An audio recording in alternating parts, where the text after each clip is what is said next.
There we go. We should be good to go. It is recording now.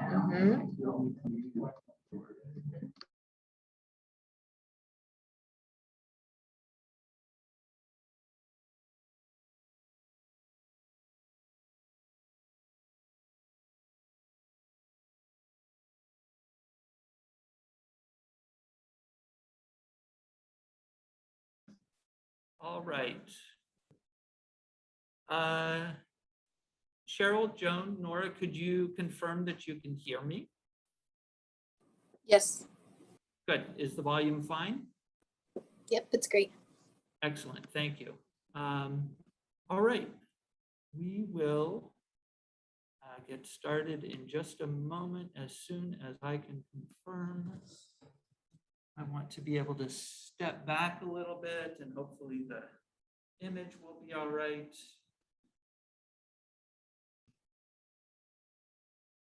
All right. So thank you and welcome to this third lecture in the Westchester University Sustainability Research and Practice Seminar for the fall 2021 semester. We are very happy to welcome those of you who are here in person and to those of you who are here via Zoom. If my volume, if I turn away and you can't hear me on Zoom, please let me know. I'll try to speak up. And thanks to those of you who may log on to and watch this presentation in the future. Thanks to our colleagues in the library who archive them on the Digital Commons website. Before we get started today, I'm going to give one quick nod to a program that the Office of Sustainability is helping to co-sponsor this semester with the Cottrell Center for Entrepreneurial Leadership. This semester, our office with the Cottrell Center, the Principles of Responsible Management Education Program, and the Center for Civic Engagement and Social Impact are co-sponsoring a social innovation competition. This is an opportunity for students, faculty, staff who have sustainability-focused ideas to present them to groups of reviewers and other members of the Westchester University community with a final round occurring on November 16th. It's an opportunity to make a little money if you are one of the winners. And more importantly, it's an opportunity to either on your own or in collaboration with others, present an idea that you think could make a difference in the world. If you'd like more information, simply go to our bulletin archive. We've mentioned this in the bulletin, or you can just search for the Cottrell Center and follow the links there. All right. So that was the quick advertisement. Now let's get started with our presentation. I am very happy to have this opportunity to talk about the university's commitment to carbon neutrality and the process by which our office with the Sustainability Council and dozens of our colleagues and students and friends on campus have been undertaking to look at the ways we have been working towards carbon neutrality and think about how we should update and revise those commitments in a document that we will be calling our Climate and Sustainability Action Plan. So this is an opportunity to talk about where we've been, what's been happening in the last couple of years that has put a bit of a pause on what we've been doing, and how we are imagining moving forward. So just to update, because there are people in the audience today and who may be listening in the future, I'd like to go over some information that some of you may be quite familiar with already. But I just want everyone to have this baseline understanding that the university's climate action plan is a result of the work that a large group of faculty, staff, and students did on campus culminating in the 2010 signing of what's known as the American College and University President's Climate Commitment. President Greg Weisenstein, the immediate past president of the university, signed this document in 2010. I believe some of the people in the audience were present at that event because they had worked to help make it happen. And one of the principal responsibilities that came from that commitment was to conduct a greenhouse gas emissions inventory and to produce what's known as a climate action plan. That document, in fact, was released in 2000. Let me move this down. In 2010, and in 2013, and it set a fairly ambitious goal of carbon neutrality by the year 2025. It didn't just set that goal, however. This document, which if you haven't had a chance to look it over, can be found in PDF format via a link on the Office of Sustainability's website, includes, well, let me show you, includes 6 additional sections with a combined set of 78 objectives in these 6 areas. These are objectives in addition to the overarching carbon neutrality by 2025 commitment, right? Some of the objectives within the document are very explicitly aimed at achieving that carbon neutrality goal, particularly in the sections on energy and buildings. But there are important objectives related to the university's commitment to environmental, social, and economic sustainability in each of these 6 areas of action. That document has been invaluable for those of us who have been working on sustainability at Westchester University over the intervening years. The fact that an office exists at all is another outcome of the work that had been done to sign the ACUPCC and to produce the climate action plan. So those of us who are working in the office, my colleague Amy sitting in the back, our colleague Moore Ritter, and I, and students who work with our office, also including some of you in the audience, we are here in part because of the work that has been happening. So we have been using that document for a while and realized that after about 5 years, in 2018, we really needed to put some time into assessing what progress had been made. And the Sustainability Council, at the time it was called the Sustainability Advisory Council, began a process of looking at each of the 78 objectives in the climate action plan and identifying whether they have been fully implemented, whether they had started to be implemented but were still in progress, or whether we simply had not pursued those objectives for one reason or another.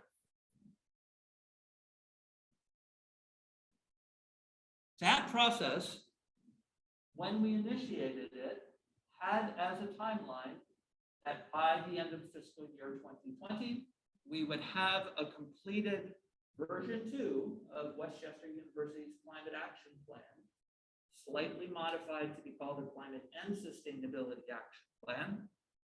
And as you know, things changed a little bit in 2020. With the global pandemic of SARS-CoV-2 or COVID-19 as it's known, our efforts slowed down a good amount, and understandably, because our community, like communities around the world, had to adjust to the circumstances we found ourselves in. As the university largely closed down in March 2020, and as we had to adapt to systems of learning and working virtually, understandably, we were focused on those challenges, and we put the climate action plan a bit on the back burner. Now, other things were happening in 2020, of course, and some important challenges became part of our lives and part of what we had to address, not because they were new issues of social inequality and racial injustices, but because events occurred in 2020 and have continued into 2021 that also really required our attention and our focus. We have spent a lot of time over the past couple of years really thinking about the social sustainability part of our environmental, social, and economic sustainability commitment. At the same time,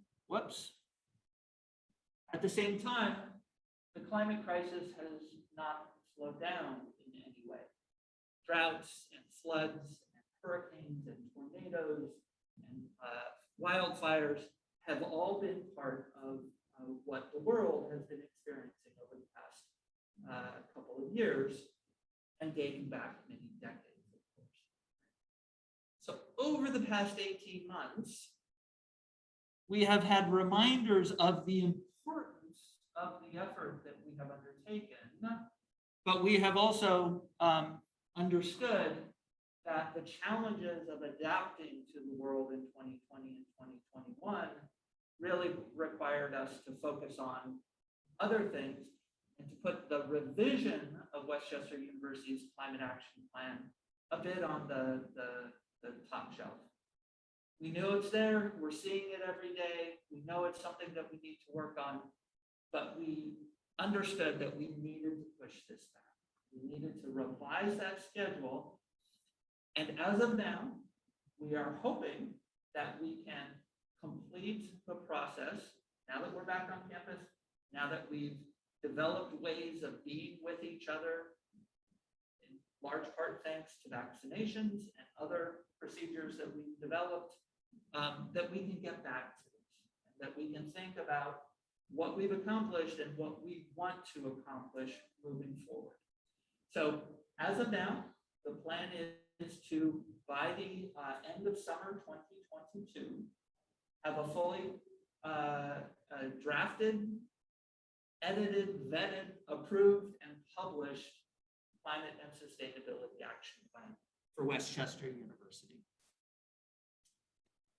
With the rest of the presentation, I'd like to answer these questions, all right? To the best of my ability, many of you in the audience right now have answers to these questions as well, and I look forward to conversations we can have as we're talking about these issues. So please, if you have a question or if you have something to add to what we're seeing on the screen and what you're hearing from me, please jump right in. So what have we achieved towards our carbon neutrality goal? Even in 2013, it was enormously ambitious to set a carbon neutrality by 2025 goal. And there are good reasons that those who drafted the document set that ambitious goal. But we need to know how much progress have we in fact made towards that goal. To do that, it's important to have a little bit of shared vocabulary around the way we measure the university's carbon emissions. We talk about them, as most institutions do, in terms of 3 scopes. Scope 1 refers to all the fossil fuels that are combusted on our campus in this geographic space that we call Westchester University, right? So all of the natural gas and the heating oil that is combusted, all of the gasoline and diesel that is used, and natural gas that is used in our motor vehicles on campus. And in addition, all of the refrigerants and the other chemicals that we use on campus that partially or fully escape into the atmosphere also contribute to the carbon emissions that we are responsible for from direct sources, right? Scope 2 refers to the emissions that come from generating the electricity that we use on this campus. Other than a very small amount that we generate ourselves with some solar panel arrays on campus, all of the other electrons flowing through the wires that power our campus are coming from electrical generation plants that are beyond the boundaries of our campus, right? So we need to understand how the electricity that is generated in our service area, PECO is our provider, but PECO is one of many providers within the grid that serves our campus. We have to understand how that electricity is being generated, how many carbon emissions come from the natural gas and the coal and the petroleum products and the other sources of electrical generation within our grid, and we have to take responsibility for our share of the electricity that we use. In this scope, we also pay attention to any purchases that we do of what are called renewable energy credits, because it's one way that we can support the development of lower carbon or zero carbon forms of electricity generation, right? So when we purchase RECs, as they're known, renewable energy credits, we get a little bit of credit for having done that in terms of our accounting of the carbon emissions we're responsible for. And I already mentioned the on-campus electricity generation. We have a couple of small arrays. We're going to have a third array that's being constructed with the new Science and Engineering Center. And finally, scope 3 emissions are all those indirect emissions that the fact that we exist and we have our educational mission and we invite people to this place to engage in this educational mission, there are carbon emissions that have to happen if we are going to operate the way that we operate. So all the commuting that happens, all the business travel, all the study abroad travel, all of the solid waste and wastewater that we send either to landfills or to sewage plants, we have to take responsibility for our share of the emissions that are generated from these activities, right? Including food, which is tougher to measure, but our preparation and consumption of food on campus is also indirectly responsible for carbon emissions in the world, and we try the best as we can to calculate those and to document them in our overall greenhouse gas emissions inventory. All right, so now you know how we measure those carbon emissions. Let's look at some of the data we have. Now, first thing you're going to notice is there's a big gap in the middle there from fiscal year 2011 to 2016. It's not because we have no data for those years, but it's because we were not estimating those indirect emissions. So I didn't want to include it. I thought it would skew our understanding of this graph to do that. So some of the data is there, but let's focus on 2010, which is what we have been using as our baseline year from our climate action plan, and what has happened since 2017. Right. First off, good news, our emissions have declined. Right? They've declined in absolutes and in terms of per person, or what we call weighted campus user emissions over time. All right. You'll notice probably it's pretty striking to see that 2021 value. And please let me give a clear caveat. These are preliminary and minimal numbers. They're not complete. We don't have all the sources that we need to document, such as wastewater and solid waste. That's not been incorporated in this yet. But we do have good data on our direct emissions, our scope 1, and our purchased electricity. Okay, so the first two categories there, we're pretty confident about the numbers there to this point. All right, and they're significantly lower, not surprisingly, because fiscal year 2021, very few classes occurred on campus. All right, the entire academic year of 2021, we had what, maybe 10% of classes would have any on-campus element, and those that did often didn't need every single class. So people were learning virtually. staff like Amy and I were working from our homes. Some essential staff were on campus, and there was some commuting attributed to that. But basically, the campus was very quiet. We were able to reduce temperatures in the winter in buildings on campus because they weren't being used as much. We were able to save or reduce our electricity and our direct combustion of fossil fuels over that year. All right. 2020 also reflects a bit of that because the entire last quarter of fiscal year 2020 was in our campus closure mode. So all of the commuting essentially stopped as the campus left for spring break, and we did not return. So even 2020 is a bit of an outlier, and is the total emissions are based on some extraordinary circumstances.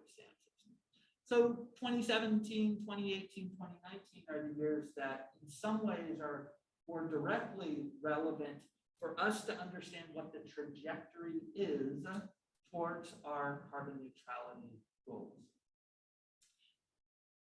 A couple other things I want to note about this particular graph. One is that you can see in 2017, 18, 19, that our scope 2 emissions, our purchased electricity, and our indirect emissions, scope 3, were fairly comparable from year to year.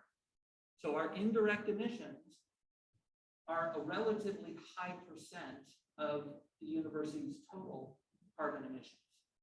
Right? That's important to keep in mind because some of these scopes are easier to address in reaching carbon neutrality than others are.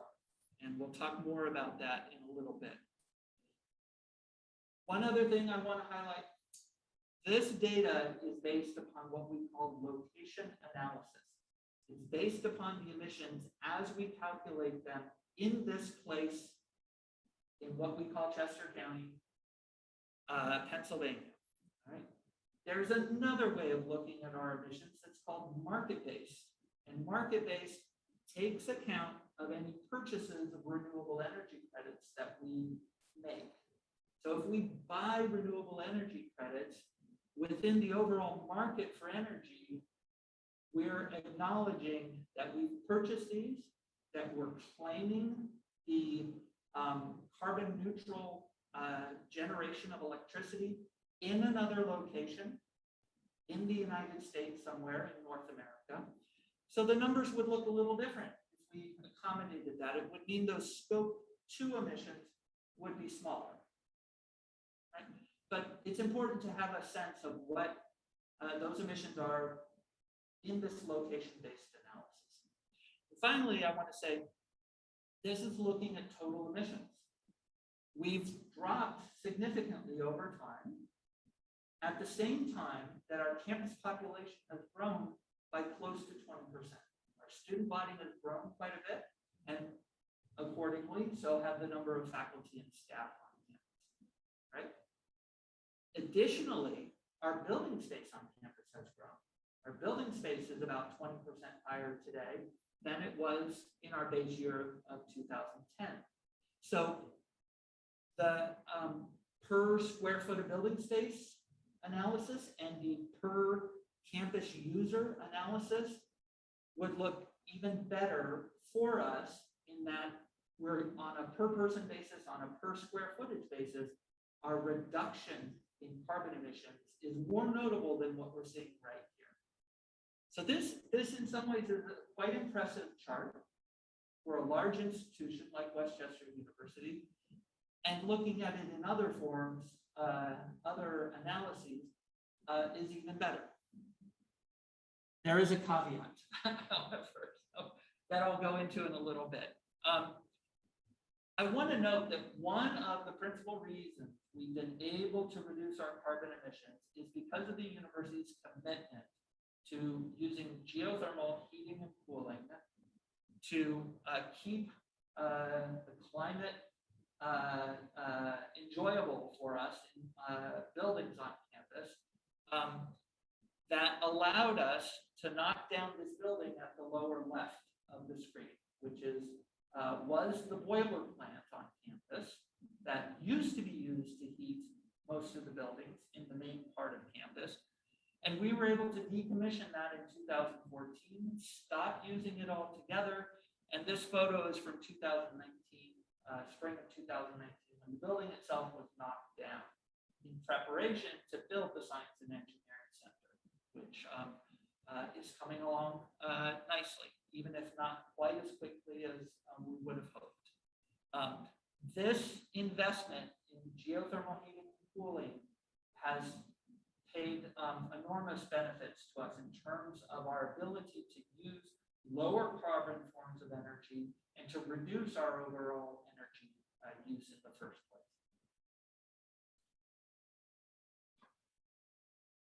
I mentioned before location-based and market-based, and I mentioned looking at these numbers in terms of per person analysis.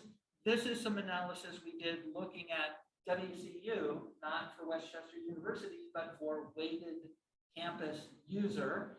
It's an acronym that is used quite a bit by colleges and universities as they're doing this analysis. And this is quite impressive. We went from, in 2007, about 3.5 metric tons of carbon dioxide equivalents. That's the unit of measurement we use per weighted campus user, down to less than half, to 1.6 in 2019. If we look at it in terms of market-based, taking credit for those renewable energy credits that we purchased, it went down even more, to less than 1/3 of what it had been in 2007, right? So even as we've grown, we've used less energy, we've emitted fewer carbon dioxide molecules and other greenhouse gases, and we've been able to reduce our impact on the emission of climate changing gases. All right. That was looking at scope 1 and 2 for the most part, because they're the ones that are easiest to document. Scope 3 emissions are notoriously difficult to even measure, much less to reduce to zero, right? So we just want to acknowledge this so that we all as a community have an understanding that our indirect emissions in some ways are going to be the very toughest for us to reduce. We put a couple of numbers up here. These are the estimates that we have been able to put together using a variety of methods, mostly surveys of our students, faculty, and staff on how they commute to and from campus. And you can see that we haven't, based upon our estimates, been reducing the amount of carbon emissions from our community's commuting. This isn't too surprising because our community has grown over time and more people have had to come to and from campus on a daily basis. And the technology of the ways that people do that has not changed significantly since fiscal year 2010. Now, as more lower carbon vehicles like electric vehicles become part of our vehicle fleet as a society, we may see some reductions, even if we don't change the ways in which we commute. Our office and the Sustainability Council, of course, are hoping we can find other ways to reduce these emissions by addressing the choices people make about how they get to and from campus. Right? Going towards shared and active modes of transportation that are, by their nature, lower carbon on a per person basis. Right? These scope 3 emissions are very tough to estimate. They have roughly been equivalent to our purchased electricity emissions, and we don't have a very enviable track record in terms of addressing them. So we need to keep that in mind as we think about revising our climate action plan. So I'm just coming back to this after we've looked at some of the different ways of understanding this data to repeat that we've actually made some important progress.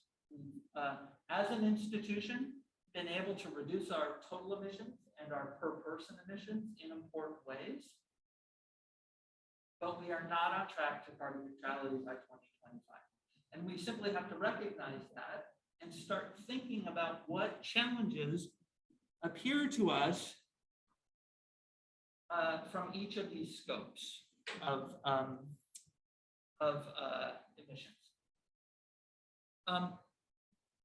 Let's step back a little bit just to look at those other objectives that are part of the climate action plan, because they too are important for us to think about revisions and updates, right? The carbon neutrality goal is the banner, the marquee commitment we're making. So we really have to put a lot of time into that. But these other objectives are very important, and they reflect commitments and responsibilities the university has taken upon itself. Now, I'm not going to go through all 78. We don't have time for that. But I did want to show some of this analysis that we have done. You can see the numbers there. Most of the objectives we have not completely implemented yet. However, most of those that are in progress, we have made substantial progress toward, right? And those ones that we're not pursuing, the committees of the Sustainability Council have been looking at those, and many of those, there are good reasons we have not pursued them, and we will not carry them forward into a revision of the climate action plan, right? So I'm not, as I said, I'm not going to try to go through all of these, but I will highlight a few of the accomplishments we have. As we said we would do in the climate action plan, created a sustainability peer education program. This is a photo at the top left from our first cohort. We're now into our third cohort. One of them is right here in the audience at the moment. We have created an energy dashboard. Important data is available to anyone, anywhere in the world with access to the internet. Right? That's an important tool. We could do more with it, but we have accomplished the objective in creating it. We have a zero waste committee that is making good progress towards thinking about all the operations on campus and the ways we bring materials onto campus, use them, and ultimately decide what to do with those materials when they're no longer of use to us. We've set up educational composting sites around campus. We've purchased renewable energy credits. These were all commitments that we made in 2013 with the Climate Action Plan, and we can take credit for having accomplished them. Many of our goals are in progress, as I said. Our geothermal system, you can see Mr. John Latanzi in the top left photo, who's giving a tour of the geothermal pump house. Our geothermal system has, as I've already told you, been very important to the work that we've done. It has not accomplished the goal as written in the Climate Action Plan completely. So we're calling it an in progress objective, even though we've made good progress. The same with encouraging bicycling. You can see our Zagster bike racks that no longer exist because we no longer have a Zagster program. The company went out of business, and we were looking at different ways of encouraging bicycling, even when they did let us know that they were no longer going to operate. We've installed some solar panels on campus. The objectives as written in the Climate Action Plan were more ambitious than just a couple of solar panel installations, but we have done some. And we've installed, not enough, but we have installed some electrical vehicle charging stations like this one that we see in Sharpless Garage. Some of the objectives that we are not pursuing include installing solar hot water heating. Some analysis was done, and the conclusion was that wasn't the appropriate technology at Westchester University. There was an objective for us to participate every year in a national program called Recyclemania, a good program, an important program. It has not risen to the level of importance that we as a community decided to actually participate in it. So we haven't been pursuing that one. We haven't provided composting bins at catered events. We haven't worked with SEPTA in a substantive way to bring back rail service to Westchester. We haven't developed a program. Yes, please. That potentially there is an opportunity on that one with the, if they pass the first infrastructure bill. There are, our local representatives have been looking at, the costs are somewhere between $200 to $600 million, depending on which estimate you have. People who are interested in it, it's a little bit lower. People who want to kill it say it's 600 million. But within the infrastructure bill, there is a lot of money for rail, and there are specific committees that are looking at that rail service in Westchester. So that's a very new development. So perhaps it's one we can put back in progress. But we'll have to see if political developments obviously outside Westchester University. For those of you on Zoom who may not have been able to hear Kirk's comment, he was noting that in the infrastructure bill that we hope to see passed through Congress sometime soon, there could be funding that would allow rail service to Westchester to rise to the top of construction lists within the Delaware Valley region. And so we may in fact be able to pull that goal onto the at least the in progress list rather than the not pursuing. There are other objectives we're not pursuing. I'm not going to go into them in detail right now, but we have documented those in the work that the Sustainability Council committees have done. All right, it's 12:45. Doesn't give us a lot of time, but let's talk briefly about what an updated climate and sustainability action plan for Westchester University could look like, given all the analysis that we've done. The Sustainability Council and its committees have started the process, as I discussed earlier, 2018 with the assessment and some preliminary work on starting to draft sections of the Climate and Sustainability Action Plan. What you see on this slide is simply the outline that we identified as being one that we think would work for us. To have an introduction that really explains the context of sustainability efforts at Westchester University and revisits those carbon neutrality goals and strategies, specifically looking at them scope by scope rather than one overall carbon neutrality goal as we set in 2013. We're looking at sustainability goals and strategies in a slightly different set of chapters that you can see here. They largely reflect the chapters that existed in the original Climate Action Plan. And then finally, we want to end, of course, by talking about what we as a community need to do and how the Sustainability Council and the Office of Sustainability will work with this revised Climate Sustainability Action Plan moving forward. One of the hardest things to do, which we have not as a community come to any agreement on, is how we're going to set specific target years for each of these scopes. I have said in some of those meetings that scope 2 emissions, purchased electricity, in some ways could be the simplest for us to achieve in a relatively short amount of time. And I would argue, without imposing my opinion, this needs to be a group decision as a community, but I would argue that we can keep our carbon neutrality by 2025 goal for scope 2 emissions by identifying ways in which we can purchase all or most of our electricity from renewable sources. Scope 1 emissions are going to be a little bit harder. At the moment, over half of our buildings are heated with natural gas or heating oil. To transition all of that building space off of fossil fuels onto a geothermal system or some other technology is a process that cannot happen by 2025. It will take longer than that.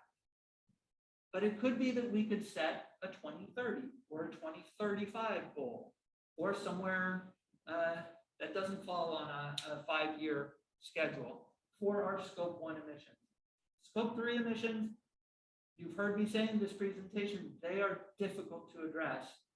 And we are going to have to think long and hard about if we are setting a carbon neutrality goal for all those indirect emissions, what is a feasible but still ambitious target year for doing so? And what are the strategies we would use to get there? When those indirect emissions are the results, in part, of about 20,000 people's individual decisions about how they get to and from campus. Right? So those scope 3 emissions are going to be more difficult. This is a conversation that we as a community have to continue. We have not finished it up. For those 6 categories, we are working with a template in which we are setting a vision, we are briefly explaining the context, and then we are identifying specific goals and strategies that can be worked on over the course of 3 years, fiscal years 2023 through 2025. Now, 6 of those categories, those 6 categories, we have full drafts of 4 of those already, and we continue to work on the other 2. Please don't try to read all this right now. You're welcome to try, but as these slides go on, there's going to be more and more text because more and more work was required to do it. This is an example of the vision that the Buildings and Energy Committee of the Sustainability Council set for looking at sustainability and the way we use energy in our buildings on campus. The learning and academics section of the document, our colleagues from 2 of our Sustainability Council committees worked on identifying what the context is. So those on our Teaching, Learning, and Curriculum Committee, those on our Scholarly and Creative Activities Committee, worked together to come up with understanding what the context was, setting a vision, and identifying some goals and strategies. And this I don't think you can even read the font on this one, but this is an example of the type of work that was done by the Transportation Committee to look at how to turn the vision and the context into specific strategies that we can pursue over that 3-year time period. Okay, so we have some good work that's been done. It has not been completed. What I would like to propose that we do is that we finish up this work in the fall of 2021, moving into the early spring of 2022, at which point we would take the document out to our larger community. We both want our community to know about it, and that's an important part of sharing the work that we're doing, but we also want them to feel some sense of ownership and responsibility for achieving the visions that we will be proposing. If we can do that well in the spring of 2022, then we will be able to look at the summer of 2022 as an opportunity to work with senior administration to finalize the document, publicize it, and then release it to our community, having set some very specific goals for work that we will continue in the ensuing years. So that is the presentation. Let me stop sharing my screen and open it up for any questions or comments. I threw a lot of information at you. This completed in progress and not pursued. Can you send that out to the committee chairs? I will do so. I'm not sure if Nora and Joan, you can hear the comments, so I'll just quickly repeat them. And Kurt asked if I can share the list of work that's been done, what's been completed so far and what remains to be done. If I can share that information with the Sustainability Council and its committees. And yes, we will do that. And a question on scope 3, what percentage is commuting students and what percentage is commuting faculty or staff? Kurt asked about the percentages of emissions in scope 3 from the different categories of commuters, students, faculty, and staff. There are more students. So students represent a higher percentage, a higher number of metric tons of carbon dioxide equivalents from scope 3 emissions. On a per person basis, faculty are the ones who drive most. About 80-something% of faculty reported that they drive by themselves each day to and from campus. So students, because many of them walk, many of them either live on campus already or they walk from the borough, have the lowest per person emissions, faculty the highest, and staff somewhere in the middle.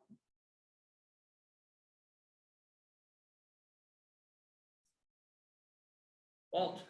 So we're going to expand potentially the number of 78 objectives to include social sustainability. Scope of the concept. Yeah, that's a good question. And I think the answer is we should do so. I also think part of the answer is we have not, as a group, talked deeply enough about that question, because much of the work that was done prior to March 2020 focused more on our carbon emissions and on some of the initiatives that we have been working on from the 2013 document. And I'd have to go back and look, but I think very few of them we would say clearly this strategy relates to a higher emphasis on issues around social sustainability. That would be reflected in the new title that you're suggesting, a climate action and sustainability plan, where you really a more narrow perspective when we originate the first one like that. Right. Yeah, and so when my office sends out sort of a status report to, I think, the council and the committees on the work that we've done, I think I appreciate your asking that question, Paul, because I think we should highlight that is an element that all of us should look at the work we've already done critically and think about whether we've done enough in that area at this point. Alden, you had your hand up. Yes, sir. When would there be the right time to discuss what could be more, like what initiatives could be more that social portion of sustainability? Like you said, it was really a carbon neutrality goal and climate action plan, but now is it right? Like where can we talk about these kinds of things? So Alden Ritchie, one of our sustainability peer educators, asked about how and where will we have those conversations around ensuring our visions and our goals and strategies embrace all of the elements of sustainability that we've committed ourselves to. Those conversations will happen in the Sustainability Council and in those individual committees. So there won't be one place that the conversation will happen. It will happen in multiple places. So you're asking the question makes it clear that we really need to share information through our bulletin, through our other means of communication with the entire Westchester University community as to where and when we'll be working on these issues.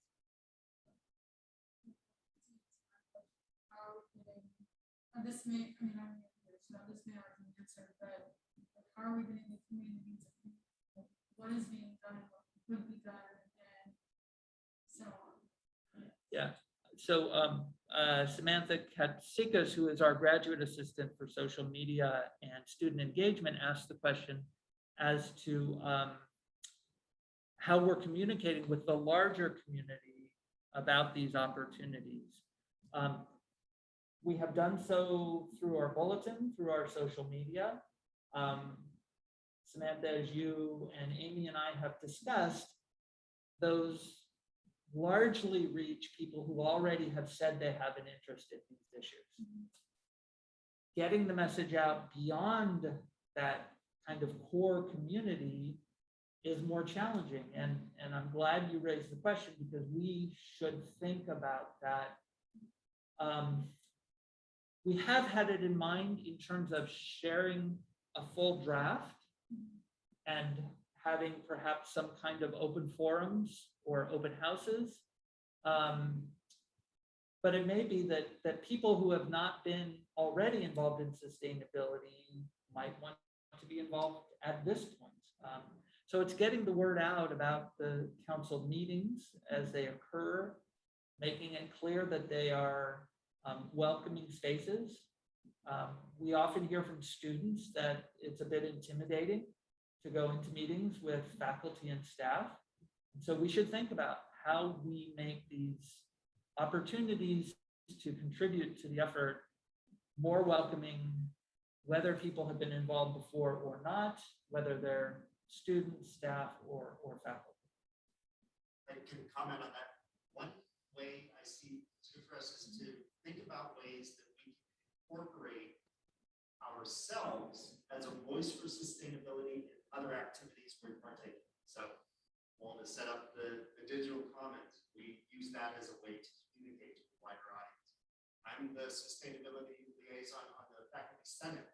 So that's a group that they're not necessarily thinking about sustainability when they go in there, but every meeting I make a report to.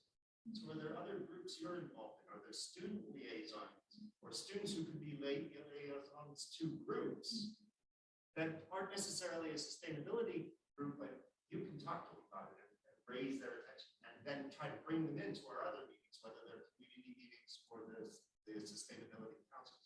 Yeah. So it's a way to, how do you use that conversation into other fora that aren't necessarily sustainability on the billboard, but we just get everybody thinking about it. Yeah, that's a great comment, because that's something as part of the student engagement.